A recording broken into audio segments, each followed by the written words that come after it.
আর এবার জেলার খবরের দিকে নজর রাখবো। রায়গঞ্জে উদ্ধার প্রচুর বাংলাদেশি টাকা। হেমতাবাদে ঠাকুরবাড়ির সামনে থেকে উদ্ধার হলো এই বাংলাদেশি টাকা। সেই ছবি দেখতে পাচ্ছেন। রায়গঞ্জে উদ্ধার প্রচুর পরিমাণে বাংলাদেশি টাকা। হেমতাবাদের ঠাকুরবাড়ির সামনে থেকে উদ্ধার বাংলাদেশি টাকা। রায়গঞ্জে উদ্ধার প্রচুর বাংলাদেশি টাকা। ইতিমধ্যে সেই টাকা কিন্তু উদ্ধার করা হয়েছে। বান্ডেল বান্ডেল টাকা, বাংলাদেশি টাকা উদ্ধার করা হয়েছে। হেমতাবাদের ঠাকুরবাড়ির সামনে থেকে এই টাকা উদ্ধার।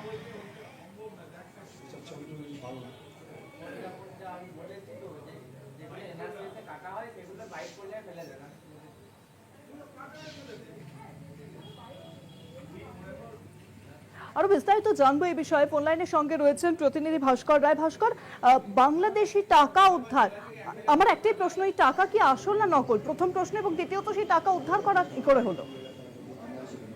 দেখো, বাংলাদেশে যে অস্থির রাজনৈতিক পরিস্থিতি আবহে যে রায়গঞ্জের বিপুল যে বাংলাদেশের যে টাকা উদ্ধার, সে তার মধ্যে একটা ধোঁয়াশা প্রশ্ন চিহ্নই করছে সে টাকা হলে আসল।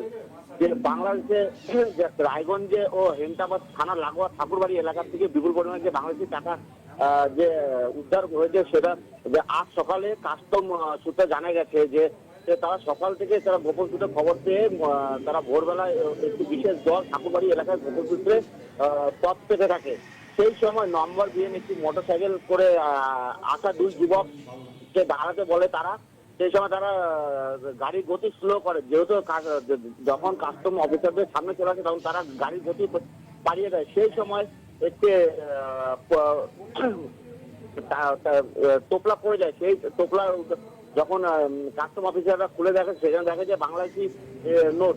সেই সময় তাদের পিছনে ধাওয়া করলে তারা পালিয়ে যায়। সেই সময় তাদেরকে ধরতে পারে না।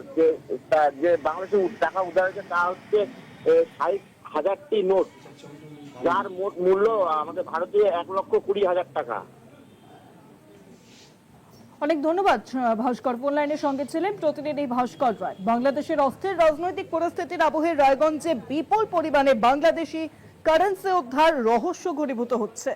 বান্ডেল বান্ডেল টাকা কিন্তু উদ্ধার করা হয়েছে। বাংলাদেশের বর্তমান উত্তাল রাজনৈতিক পরিস্থিতির মধ্যেই রায়গঞ্জ এবং হেমতাবাদ থানার লাগোয়া ঠাকুরবাড়ি এলাকা থেকে বিপুল পরিমাণে বাংলাদেশি কারেন্সি নোট উদ্ধারের ঘটনায় চাঞ্চল্য ছড়িয়েছে।